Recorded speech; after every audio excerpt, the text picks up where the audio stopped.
이명학 선생님의 시그니처 구문강인데 지금 여러분이 이명학 쌤의 신텍스 같은 거 할 때가 아니에요. 저 신텍스 너무 좋아하지만 노베이스한테는 절대 추천 안 합니다. 제가 구문책 때 굉장히 비판하는 것 중에 하나가 그 문장만 보면 무슨 말인지를 몰라. 아니 애들이 그 문장 보고 무슨 말인지 모르면 선생님들이 뭐라고 하냐면 배경 설명해주고 그 다음에 원문 보여주고 하는데 그 시간에 차라리 한 문장으로 종결되는 한 문장으로 내용 이해가 되는 구문책으로 공부를 하세요. 자, 얘들 안녕. 독리버스의 동영쌤이야. 자, 오늘은 영어 교재 추천에 대해서 쌤이 영상을 준비했어. 쌤이 교재라고 하는 이유는 뭐냐면 단순히 문제집을 추천하는 게 아니라 단어, 듣기, 어법, 구문, 독해 총 모든 교재를 다 추천해줄 거라서 쌤이 문제집이란 표현 안 쓰고 교재라고 쓴 거야. 그리고 단돈 1원도 안 받았어. 내가 진짜 뒷광고 아니고요. 광고 전혀 안 받았습니다. 그냥 순수 쌤이 10년간 학원을 운영하고 학생들을 가르치고 또 수많은 성적들을 배출한 어떤 경력을 기반으로 좋은 책에 대한 기준이 생겼고 그걸 바탕으로 여러분한테 교재를 추천해주려고 해. 자, 첫 번째 단어책부터 추천해줄게. 자, 단어책은 등급별로 쌤이 추천해주려고 하는데 가장 노베이스는 5등급 이하 학생들입니다. 자, 5등급 이하 학생들은 쌤이 영상에서 봤듯이 단어 추천 영상에서도 쌤이 계속 얘기하는 게 뭐야? 너네는 지금 초등학교, 중학교 필수 단어부터 다시 해야 된다. 자, 아직도 이거 초등학교, 중학교 필수 단어 못 외운 친구들은 초등, 중등 필수 단어 필요하다고 댓글 달면 쌤이 단어장 보내줄게. 그 다음에 혹시라도 그 발음이나 이런 것들이 약해가지고 단어 외울 때 상용 문자처럼 외우는 친구들은 고등 수능 영단 5,000 단어장 지금 보이지? 그거 쌤이 추천해줄게. 요거는 단어장에 한국말로 발음이 다 써져 있기 때문에 발음에 대한 공포증은 해결할 수 있을 것 같아. 그리고 예문이 무엇보다 한국말로 돼 있기 때문에 예문 학습 여러분 솔직히 안 하잖아. 한국말만 읽어봐도 단어가 들어오는 좀 노베이스 전용 단어장이라고 보면 될 것 같아.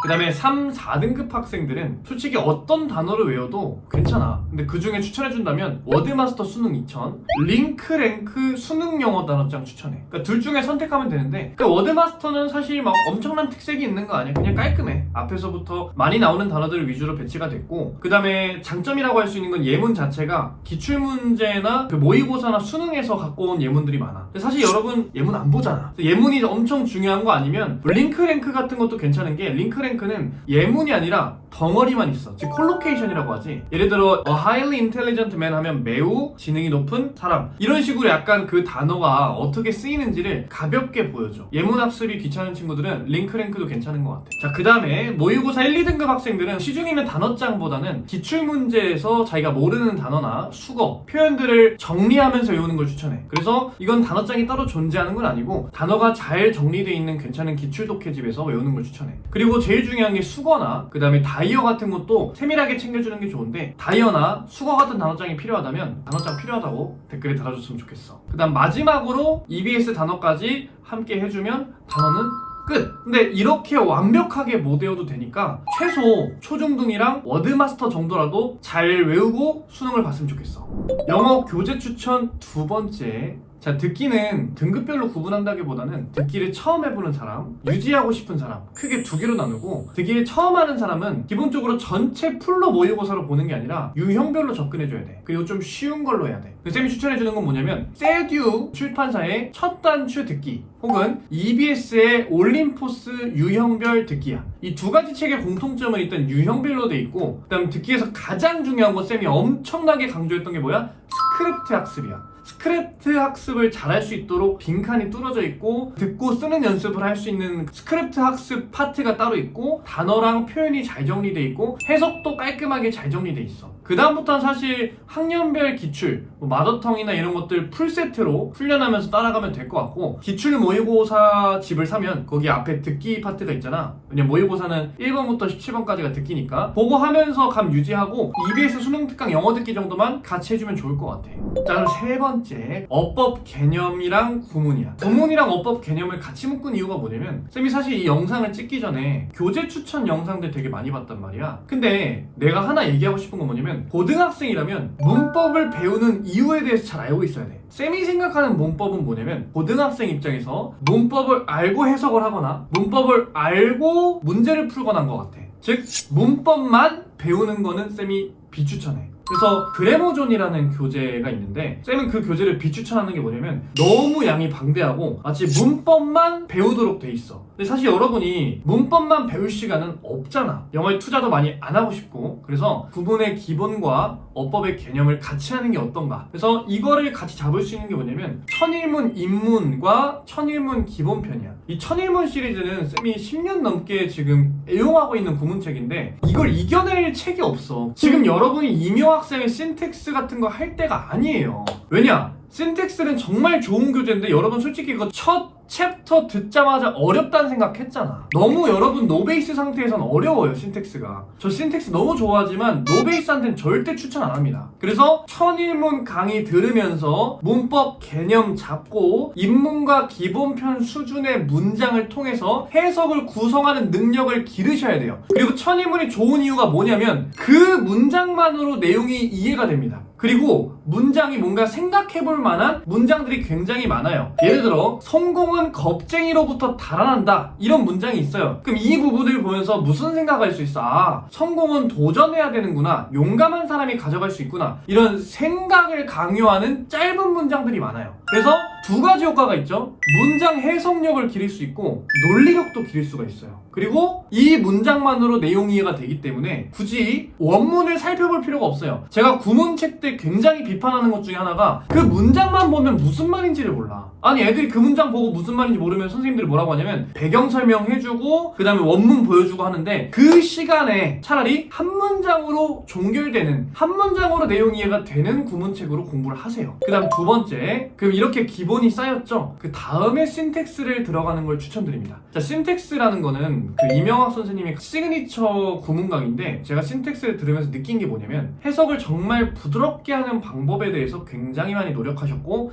체화라는 걸 굉장히 많이 강조하십니다. 저도 그래서 너무나도 좋은 교재라서 기본 수준의 구문을 다 하신 분들은 자기가 취약한 부분의 단원만이라도 신텍스를 들어보라고 해요. 또는 선생님도 강의를 합니다. 우측 상단에 선생님이 지금 해석 종결이라고 만든 영상을 보면 자, 여러분이 해석이 안 되는 이유가 뭐야? 너무 긴 문장인데 그거를 요약하거나 부드럽게 간단하게 말을 만들 수가 없어요. 그 훈련을 집중적으로 의식적으로 하셔야 됩니다. 쌤은 간단화를 할 수 있는 훈련지를 지금 만들고 있는데 이거는 쌤이 포텐클래스에서 인강하는 학생들한테 매일매일 나가고 있어. 이런 것도 관심이 있다면 쌤 댓글에 강의 수강 신청 하면 좋을 것 같아. 기다릴게.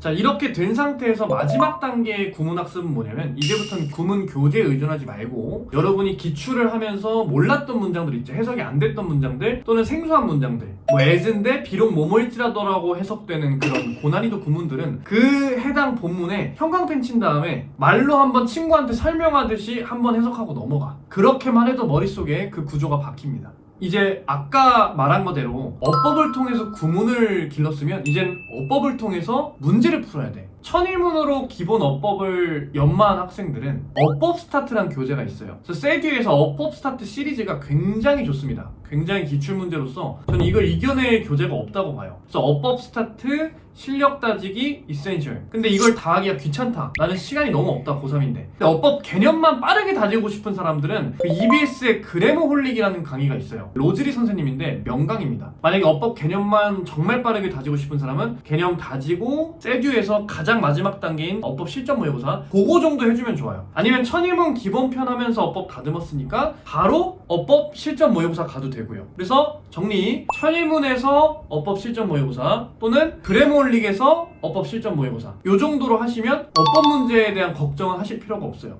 야, 얘들아, 어법은 한 문제 나와. 한 문제 나오기 때문에 여러분이 그 어법 실전 교재를 풀기 전에 잘 생각해봐. 자기가 수능을 보는 학생이라면 과연 그 한 문제 틀려서 등급이 안 나오는가? 그래서 만약에 이것 때문에 등급이 안 나오는 학생이 아니라면 어법 문제에 맞출 때가 아니라 단어, 듣기, 해석, 독해 먼저 하는 걸 추천해. 쌤은 어법 개념에서 어법 실전으로 가는 거는 판단을 잘해야 된다고 생각해. 본인이 한 문제 때문에 등급이 안 나온다? 그럼 하세요. 근데 나는 한 문제 때문에 등급이 안 나오는 게 아니라 듣기도 틀리고 20번대도 틀리고 실수해서 틀리고 이런 경우라면 어법 실전 문제를 풀 때가 아니라 요 세 개부터 빨리 구멍을 메꾸는 게 중요해. 그래서 어법 실전은 모든 게 다 완벽했을 때 하는 걸 추천합니다. 자, 마지막 네 번째 영어 교재 바로 독해입니다. 자, 독해는 솔직히 말할게 고1, 고2는 어떠한 교재를 써도 상관이 없어요. 저는 그냥 자이스토리 쓰라고 합니다. 유형별로 하시는 분은 고1, 고2 학생이라면 자이스토리가 최고예요. 근데 해설지가 막강합니다. 해설지가 본책 그 문제집보다 더 두꺼워. 영어 문제집 중에 특히 독해책을 볼 때는 해설지가 얼마나 정성스럽게 잘 돼 있는지를 잘 보셔야 돼요. 근데 자이스토리가 유형별에서는 끝판왕입니다. 그 다음에 만약에 풀세트의 모의고사를 풀고 싶다. 몇 년도 몇 월 모의고사 쫙. 그 중에 최강은 리얼 모의고사라는 시리즈가 최고예요. 그것도 역시나 자이스토리처럼 해설지에 힘을 많이 줬고요. 단어 정리가 아주 깔끔하게 잘 돼 있습니다. 그래서 유형별로 할 때는 자이스토리, 아예 풀세트 모의고사 체험하고 싶다 하면 리얼 모의고사. 자, 근데 고3이 됐어. 고3 때부터는 쌤은 무슨 생각하냐면 이제는 유형별이나 풀세트냐 이 시험의 어떤 형태에 집중하는 게 아니라 글의 구조에 집중해야 된다고 생각해. 지금 모의고사가 절평이 되면서 쉬워질 거라고 생각했지만 우리 작년 수능만 봐도 1등급이 3-4%에 형성될 정도로 굉장히 수능이 어려졌어. 왜 어려졌냐면 옛날에는 솔직히 but, however 갖고 그냥 반대네 이 정도만 해도 문제가 풀렸는데 이제는 문장도 어렵고 내용도 조금 난해하면서 글의 구조가 다양하게 등장한단 말이야. 즉 옛날엔 역점만 등장했다면 이제는 인과 형태로 등장하기 때문에 여러분 입장에서는 문제를 풀면서 도대체 필자가 무슨 말을 하려고 하는지가 이해가 안 될 수도 있어. 고3부터는 글의 구조에 따라서 교재가 형성된 거를 구매하는 걸 추천해. 그래서 쌤 입장에서는 사실 부득이하게 이명학 선생님의 알고리즘도 쌤이 들어봤고 조정식 쌤의 그 믿어봐 시리즈도 들어봤고 이영수 쌤의 기출 독해 강의도 들어봤는데 기본적으로 선생님들이 요즘 다 글의 구조를 강조하시기 때문에 어떤 거든 상관이 없는 것 같아. 기출 바탕으로 독해 읽는 방법을 알려주시는 강의는 다 여러분이 상관없이 강사랑 잘 맞는지에 따라서 결정해도 돼. 정리하면 글의 구조에 따라서 분류된 독해 교재를 선택해라. 근데 부득이하게 이런 교재들은 인강 교재일 가능성이 높다. 그렇기 때문에 자기한테 맞는 강사의 독해 강의를 듣는 게 좋다. 그리고 쌤 거 간단하게 얘기해주면 쌤은 글을 연결하면서 읽는 걸 굉장히 중요시 여겨. 그래서 오른쪽에 있듯이 독해 종결에서도 쌤이 연결하며 읽기라는 걸 굉장히 많이 강조하고 물론 쌤도 인과 역접 다 가르쳐줘. 근데 기본적으로 패시브로 가져가야 되는 두 가지 글 읽기 능력은 간단하랑 연결하며 읽기야. 이 두 가지만 잘 돼도 아무리 망해도 2등급이 나와. 이것도 궁금하면 수강 신청해줘. 절대 후회하지 않는 강의 해줄게. 자, 이렇게 지금 영어 교재에 대해서 단어, 듣기, 어법 구문, 어법 실전, 독해 4가지에 대해서 쌤이 다 알려줬어. 내가 어떤 유튜브 영상을 봐도 이 4가지를 다 알려주는 건 없어. 그리고 쌤이 봤을 때는 조금 비효율적이게 교재를 추천해주는 영상도 많이 봤단 말이야. 특히 어법만을 위한 어법 교재를 추천하는 거는 쌤 입장에서는 여유로운 사람이라면 괜찮지만 시간이 없는 고등학교 3학년 입장에서는 그것만 할 때가 아니야. 그래서 여러분한테 도움이 되는 영상이었기를 바라고 여러분이 도움이 되었으면 구독, 좋아요, 알림 설정 그리고 댓글을 달아줘. 쌤이 이제 곧 25,000명인데 25,000명 달성해보고 싶으니까 구독 좀 눌러주고 좋았으면 좋았다고 댓글 달아주고 그리고 아까 단어 신청하는 학생들도 댓글 많이 달아줬으면 좋겠어. 다음 영상에서 보자.